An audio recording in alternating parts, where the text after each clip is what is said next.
yung pagpapakita pala niya sa'yo ngayon ay way ng universe para ipagpatuloy yung love story niyo. Sus! Sa kanya ko natutunan na mas mahalaga ang grades at pag-aaral kesa sa love life na yan. Kaya, no!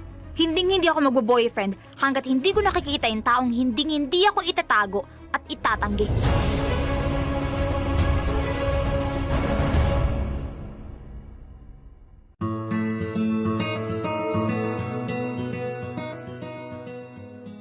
O mga anak, kayo nang bahala sa mga bisita nyo ha. Sumasakit na ang likod ko, magpapahinga na muna ako.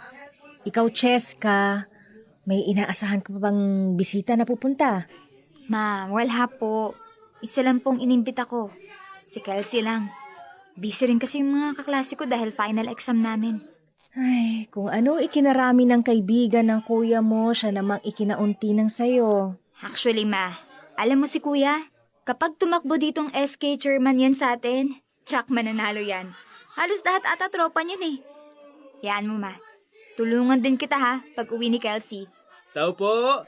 Good afternoon po! Mukhang may bisita pa, anak.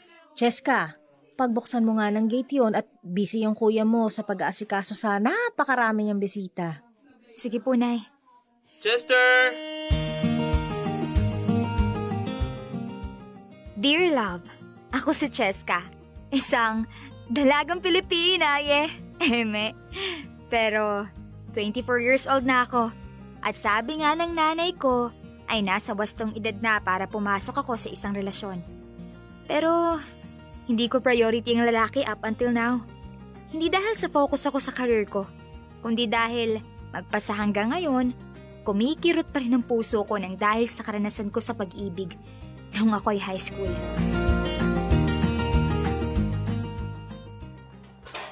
Harry? Cheska? Naku, hindi ko pa rin tapos isolve tong math problem. Hirap. Cheska, gusto mo tulungan kita dyan? Madali lang yan. Napansin ko kasi kanina ka pa nahihirapan dyan. Or kung gusto mo ito, yung notes ko papahiram ko sa'yo. Oo, kanina pa ako nahihirapan. Salamat, Harry. Oh, ito. Basta lapitan mo lang ako kung kailangan mo ng tulong. Una ko pa lang na nakita si Harry noong high school kami, ay kinilig na talaga ako. Bukod sa gwapo, ay talagang matalino ito. Madalas niya akong tinutulungan sa mga gawain sa school. Kung minsan nga, hinihintay niya pa akong matapos sa exam. Saka rin niya ipapasa yung sa kanya. Naging sobrang close kami ni Harry, to the point na kahit na ang mga nakapaligid sa amin, napapansin ang kaswitan namin sa isa't isa sa tuwing kami ay magkasama. Noong mga panahong yon, hindi ko alam kung anong tawag sa nararamdaman ko sa tuwing kasama ko siya. Basta ang alam ko, laging malakas ang kabog ng dibdib ko at masaya ako kapag kaharap ko siya. Cheska, yung promise mo ha. Ililibre mo ako ng pancake kasi ako ang panalo. Kailan pa kita mahihigitan? Siguro may iniinom kang vitamins na nakakatalas ng isip, no? Ano yun? Sabihin mo na! Wala. Sabay naman tayo nagre-review ah. Ito, may regalo ako sa'yo. Hoy! Ano to? Hindi ko pa naman birthday. Buksan mo dali. Gift ko yan kasi masaya ako na nakapasa ka. Lalo na sa math. Mahina ka dun eh. Oo na. Ano ba to? Wow! Bear stuffed toy? Wait, para saan? Malapit na kasi yung Christmas break. Ibig sabihin, matagal pa ulit bago tayo magkakasama. Kaya, ibinigay ko sa'yo yan para hindi mo maramdaman na mag-isa ka. Tignan mo yung hawak na bear.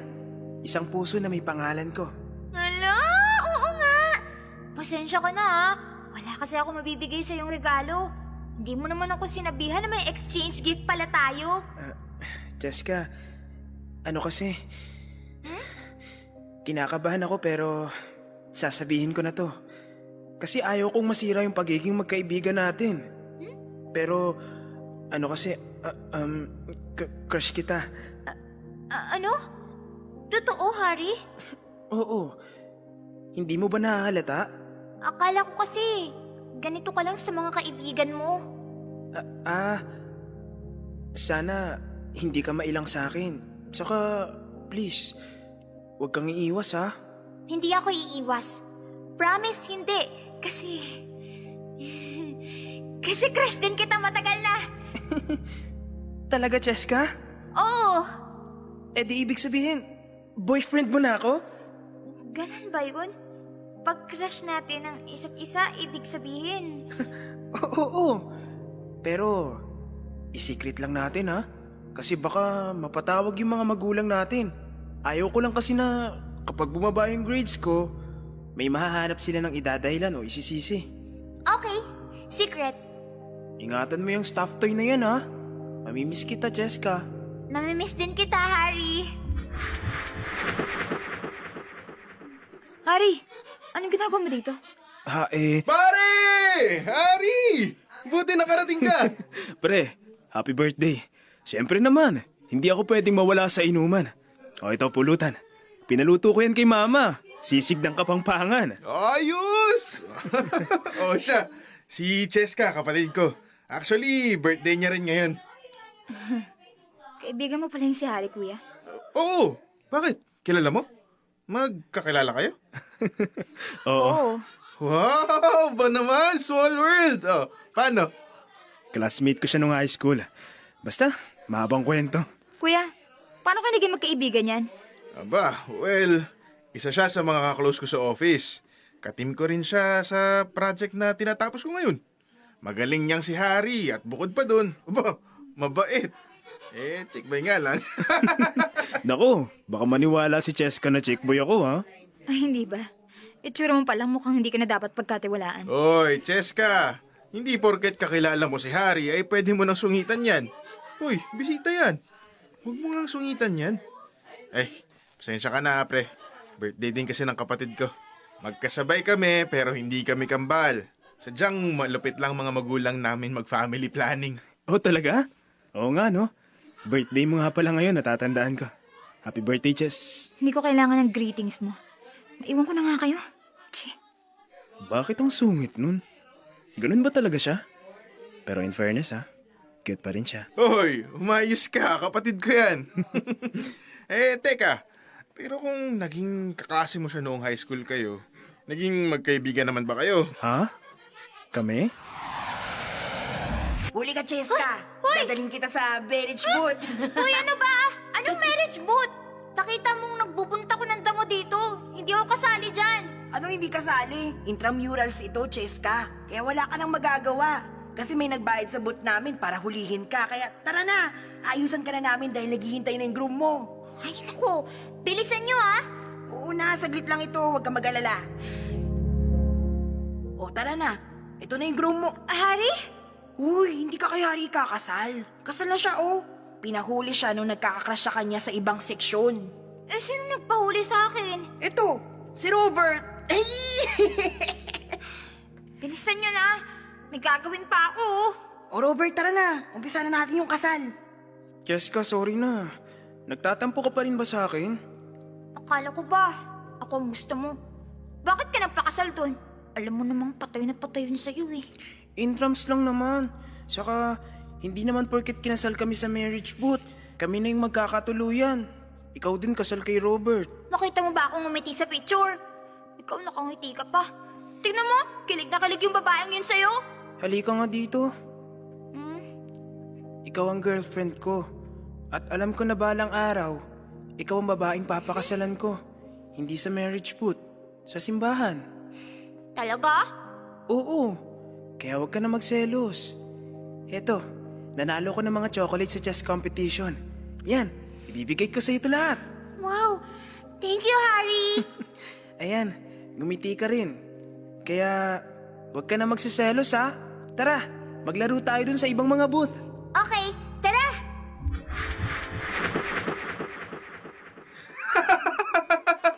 Nax!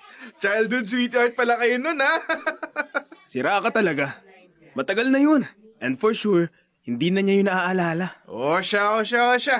Tara na at simulan na natin ang inuman. Oh, juice. Kakainis talaga. Oh, oy BFF. Birthday na birthday mo tapos beast mode ka? Kelsey, nandito si Harry. Ano? Inimbita mo? Ikaw ha? Sinasabi ko na nga ba na hindi ka pa nakaka-move? Shh! Anong inimbita? Hindi ko imbitahan yun, oh. Kaibigan siya ni Kuya. Yung kuya mo talaga walang pinipiling kaibigan. Nakaka-bad trip, di ba? At ang kapal pa ng mukha. Kunwari pa na nagulat siya na kapatid ko si Kuya. E paano kung hindi naman talaga niya alam? Kita mo nga yung social media ng kuya mo. Mukhang dami account. Wala man lang ka-picture-picture kahit nga Mardy, hindi nagma-Mardy. Inis talaga ako. Hindi pwede. Ayoko na lagi ko yung makikita dito sa bahay. Ano ka ba, BFF? Aminin mo na may feelings ka pa rin kay Harry, no? Sus, asa ka pa? Never. Dahil hindi ko makakalimutan kung paano niya ako sinaktan noon. Malapit na ang Mr. and Miss Campos at kada year ay meron tayong i-represent na Muse and Escort. May napili ng Muse sa second year, si Gail. Napag-usapan namin ng faculty na ang itatambal namin sa kanya ay si Harry.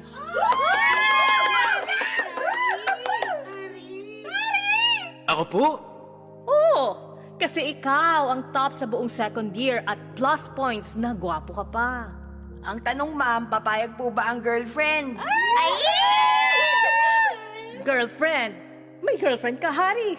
Okay lang ba sa'yo na ikaw ang kuning escort? May automatic +1 sa card, all subjects. Ma'am. Ma'am, baka po magselos yung girlfriend. Tanungin niyo po muna yung girlfriend niyan. Oh, totoo ba? Kayo ni Cheska?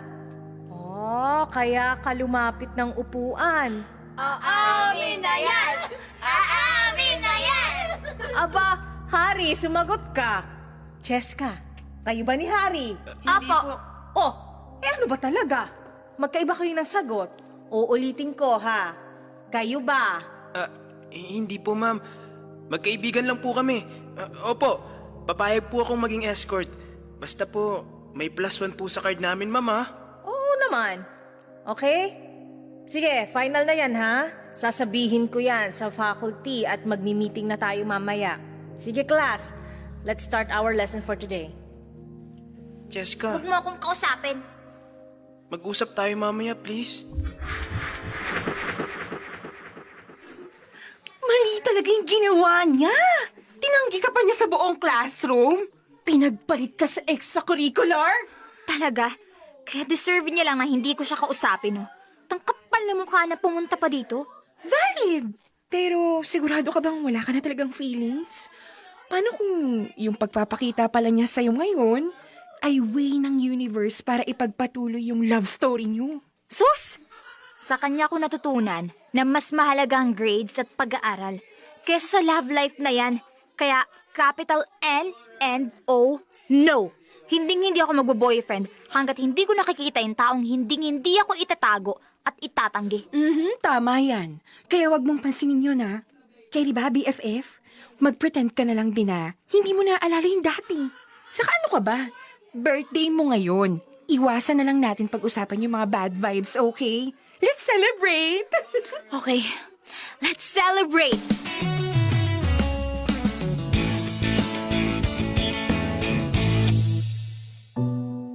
Dear love, inaamin ko, masakit ang alaalang yun sa akin. Nag-iwan yun ng matinding takot pero kahit ganun pa man, ay nagsilbi rin naman itong inspirasyon sa akin. Nakapag-focus ako sa pag-aaral. Na-enjoy ko ang araw ko kasama ang aking kaibigan at mga kaklase. Ngunit inaamin ko, kahit na hindi naging maganda ang alaala na yun, meron ding what if sa puso ko. What if hindi ako umiwas kay Harry? What if pinatawad ko siya?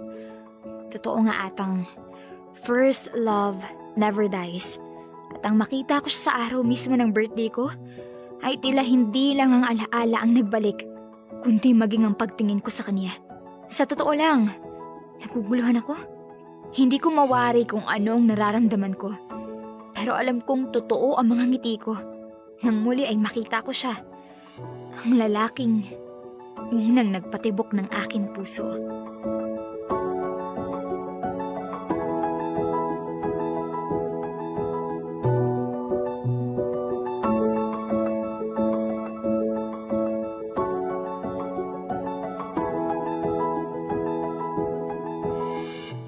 Dear Love, araw-araw sa Love Radio.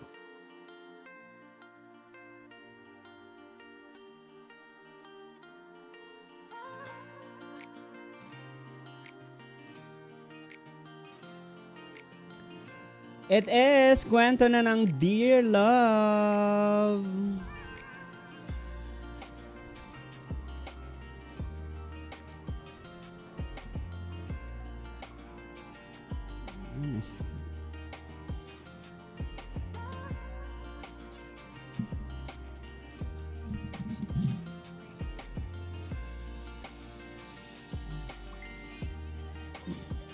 Feel good Wednesday.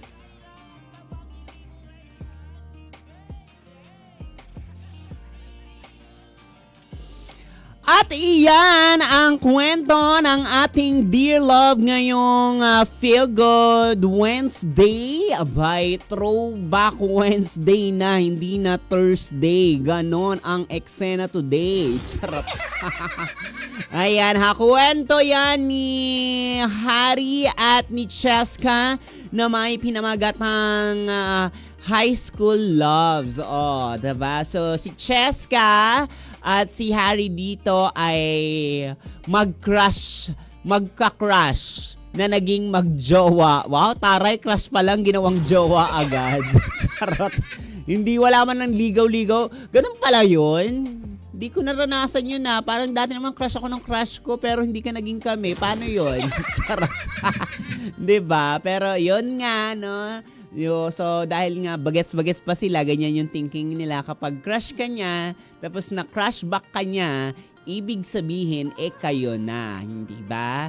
And, ayun, mukhang traumatic ang first love nito ni Cheska dahil itong si Harry ay dininay. Grabe yung pag-deny, Dininay siya during that time na kung tinanong kung meron bang girlfriend itong si Harry at sinabi niya na wala po. Hindi ba? Grabe naman. Sa ngalan ng grade, wala akong jowa. Sa ngalan ng class 1. Diba? Nakakaloka. So parang siguro kung uso na noon, para lang kayong situationship, ganon. Ang eksena ninyo, diba? But anyway, so yun nga, na-trauma siya. So, back to the present. Going back to the... ano ba talaga? Babalik o charot? Hindi. On the present time naman, ayan. So, 24 na ngayon daw itong si Cheska. And I guess they are both working na rin. And may mga kanya-kanya na rin ginagawa sa buhay. And, ayun.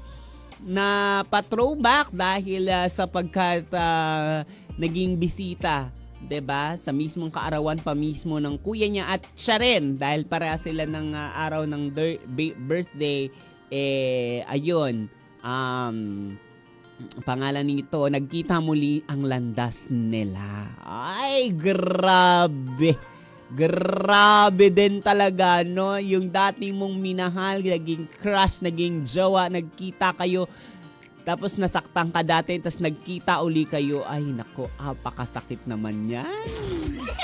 Talagang maaalala mo yung mga una mo nakilig, ganyan. Yan muna. Siyempre, di ba? For sure, it was so very memorable year sa kanilang dalawa, 'di ba? Maalala mo kung paano sila nagsimula, kung paano sila magsabay sa pag-recess, ganyan, kung pangalan nito sabay din silang nag-uwi, 'di ba? So lahat 'yung maaalala, pati ang pinaka-painful na nangyari, which is yun na nga, may pag-deny, 'di ba? At ang sakit nito para kay Cheska na dininay ka. At for that, wala pa rin na jowa itong si Cheska. Umaasa ba siya? B, umaasa siya doon sa So what if na sinasabi niya, hindi ba? Kasi may pa what if siya. What if kapag kapag dinedman niya lang yun, ganyan, at pinagpatuloy nila, sila pa rin kaya, hindi ba? So nabitin na naman tayo sa kwento. Hindi natin alam kung nagkatuluyan ba sila o bibigyan ba ng second chance itong si Harry, hindi ba? Kasi kung bibigyan ng second chance, abay, edi maganda, diba? Happily ever after, ganyan, diba? Kayo ba, kabisyo, naaalala nyo pa ba yung crush nyo nung high school? Ano ba yung mga magagandang memories ninyo together nung high school? Ako meron eh. Actually, una ako nagka-crush. Ay, ayan na siya. Charot. Sa babae po tayo una nagka-crush. Ayak. Nakakaloka yan. So, naalala ko yun. Nagkita uli kami dito nung nagpalawan. Nagpalawan siya kasi nagtatrabaho na yata. Nagtatrabaho siya sa... Basta maganda yung trabaho niya. Diba? Nung grade, high school or whatever the crush name before. Ang unang-una ko, ang gulo-gulo mo, mamumorena, aabutan ka na naman ng oras. Hindi, sige, kwento natin yan sa ating Facebook Live. Kaya naman, make sure na nakatutok ka sa Love Radio Palawan Facebook page or sa aking Facebook page, Mama Morena. Ha? Sige, tuloy natin ha. Doon natin ikakwento yung mga una nating crush. Kung meron din kayong mga crush nung nung elementary, nung high school, kwento nyo nga at ano ba yung pinaka-best memories ninyo together. Diba? Kung bad ba or hindi siya bad. Ha? Wala na may kabisyo. Salamat. Bukas magkita-kita o magkita-kita. Yes, magkikita talaga tayo bukas sa panibagong kwento ng Dear Love. Dito lang yan sa 98.3 Love Radio. Kailangan pa bang i-memorize yan? Dami mang grrrr. Ayan, hello kabisyo. So, wait lang, parang audio check tayo. Alam mo naman.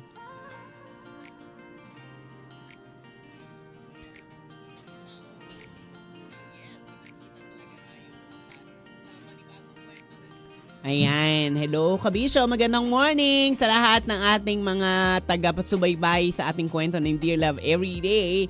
Dito yan sa 98.3 Love Radio, and of course lagi kaming live pag ganyan sa Love Radio Palawan at sa aking Facebook page sa Mama Morena. Hello po, hello.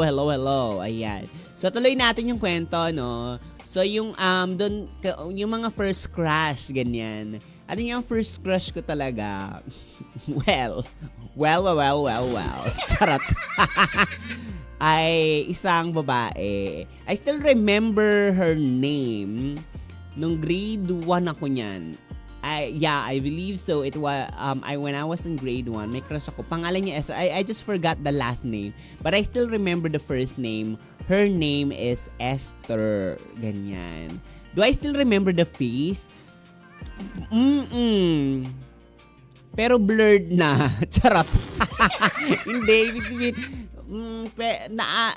siyempre, since elementary pa kami noon, so for sure baka ngayon hindi ko na siya maalala, ganyan. Well, anyway, so yun na nga, no, grade school ako noon. Siya yung una kong crush. And then right after that, nag-transfer ako ng school. And then, another crush, it's another girl, ganon. Charot, Diyos ko, nakakaloka. So, babae na naman siya. Her name is Cheryl Morala. She was my, classmate ng grade 3, ganyan. Magkatabi kami sa upuan, ganon. And we still both remember yung unang-una naming encounter kasi nga crush ko siya noon, ganon.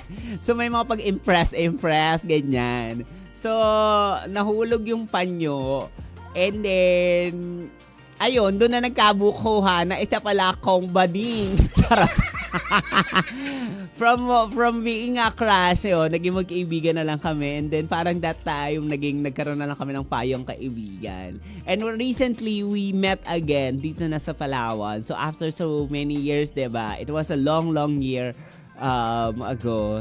And I'm so, wala lang. May kanya-kanya ng life. May asawa na siya, may anak na siya. And she was very happy with her, napagod na naman ako. Sa kanyang pamilya, ganyan. Siyempre ako rin, I have my own life din. And ayun, abay nakakaloka din naman, no, na ganyan. So, ayun, nakakatawa lang yung memories na gano'n. Ano pa ba? So, after noon, nagka-crush pa ako ng isa pang babae. Grabe naman talaga, oh. Babae talaga, nakakaloka. Her name naman was Jessica Africa. I was in grade 6 na to. Yan, grade 6. Medyo maldita yun eh. Masungit, ganyan, kineme. Pero ngayon, hindi, ang tagal na recent, magka-Facebook kami. But we haven't recently to, ganyan. But, I think nakita niya daw ako, ganyan. Nung one time nung namalengke ako sa amin. Sa La Huerta na to, tama. Sa Parañaque ito. Well, anyway, ayun. So, siya yung pangalawang maldita yun eh. Maldives yun.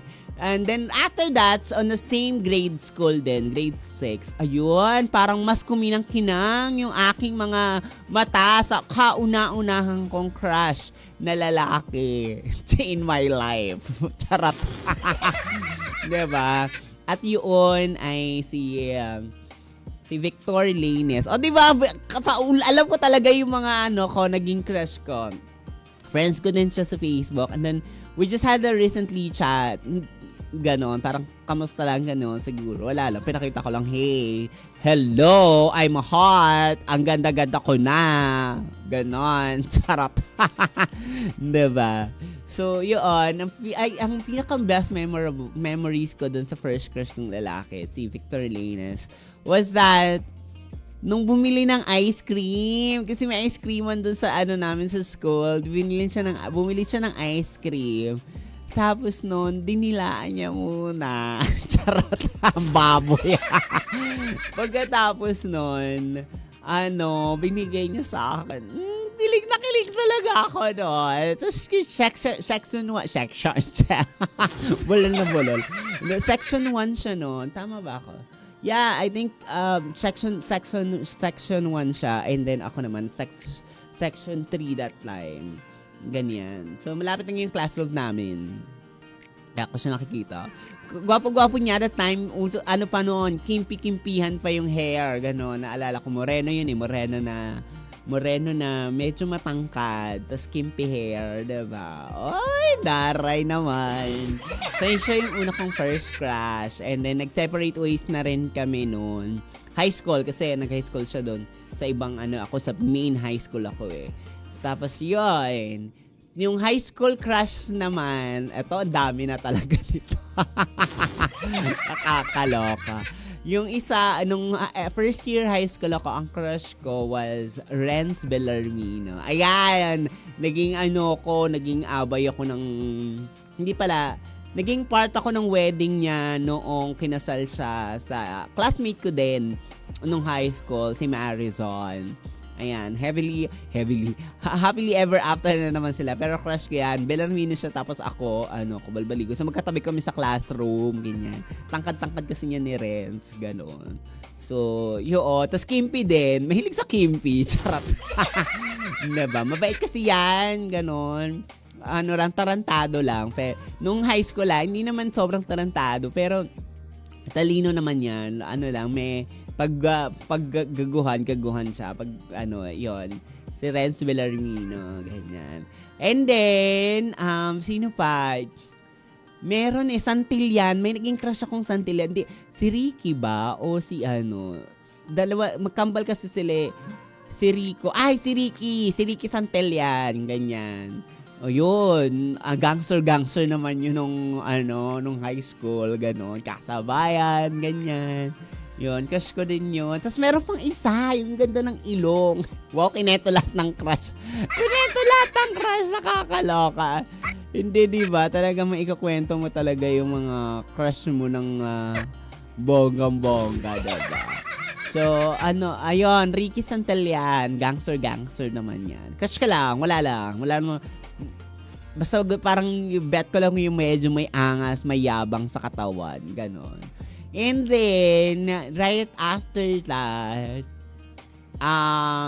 alam ko, may naging crush din ako nung teacher na siya ngayon, Gilbert Nares, ganyan. O diba, alam ko talaga yung buong mga pangalan ng mga naging crush ko. Gilbert Nares, tsaka Zyrus Medura. Ayan. Mga guwapengs yan. Nung third year na ata ako niya, naging crush ko yung mga tahimik, ganyan. So, yun. And then, yung final crush ko, ito yung hindi ko talaga makakalimutan at all. Kasi talagang binigyan ako ng sugat nito. Grabe. Ariel Arcega, nung 4th year high school ako niyan. Ano naman yan? Sa sobrang, magkatabi kayo, Arcega siya, di ba? Arcega. Tapos siya kanyang katabi ka, hindi nagpapakopya yan, nakakaloka, kala mo naman. Charot. Ayan, Kimpi din yun. Kimpi hair din, ganyan. So, crush ko siya. Kaya hindi ko yan makalimutan sapagkat because dahil sa kanya, nagkaroon ako ng peklat dito sa bandang gilid ng mata. Kakatitig ko sa kanya sa classroom, yung parang amazed ako sa kanya, nabunggu po tayo sa gate na bakal ng classroom namin. Nakakaloka. Sinugod talaga ako sa ospital nun. Kasi biglang ang lakas ng pagkabunggu ko, hindi ko kasi nakita na bakal na pala yung kasunod. Nakaganon siya yata, nakalabas. Tapos tinitignan ko lang siya, ganon na parang amazed ako, nag-imagine ako. Alam mo yung nagdidilulu ako on my mind. Tapos nabangga tayo sa sa bakal. At ayun, pumutok po yung gilid ng, hindi ito, yung sa mata ko. At taalala ko tayo sinugod ako sa hospital sa tinahi yun. Nakakaloka. Dahil yan sa crush. Kaya yan. Feeling ko siya yung pinaka-memorable kasi may sugat akong nakuha dahil sa kanya, si Ariel Arcega. Na meron ng business yan electric construction company. Ganyan na nagsisimula but for sure it will become big eventually. Ayan, 'di ba? Grabe. May kanya-kanya ng life and all but still 'yon. So kayo ba? Meron ba kayong mga naging crush diyan? Ayan, share nyo naman yan. So, yun yung mga high school journey crushes in my life. Diba? Nakakatuwa lang talaga kapag naaalala mo yung mga ganong memories. Diba? Wala namang nakatuluyan and all that time. Yun. Meron pa pala, etong mga pa-segue crush lang. Will Develos nung high school. Ganon. Sino pa ba? Wala na no? Ibig sabihin, 3 babae lang pala naging crush ko. And then, nung pa-entry na ng high school, ayun, puro lalaki na. Charot. Isa ka ng, nag-bloom na ang bakla. Charot. Ayun lang. Ay, nako. Ang sarap balikan ng mga ganyan. Ang sarap kiligin kapag naaalala mo.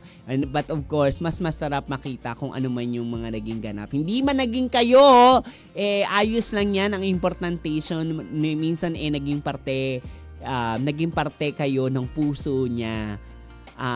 Naging parte kayo ng buhay niya, 'di ba? It's good to tell that kind of story. So, yun lang, kabisyo.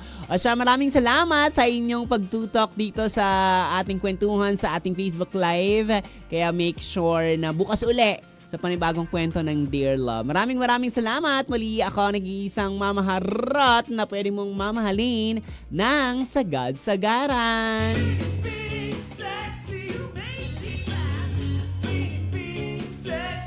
Mama Morena! Kailangan pa bang i-memorize yan? Basic. Bye! Mwah.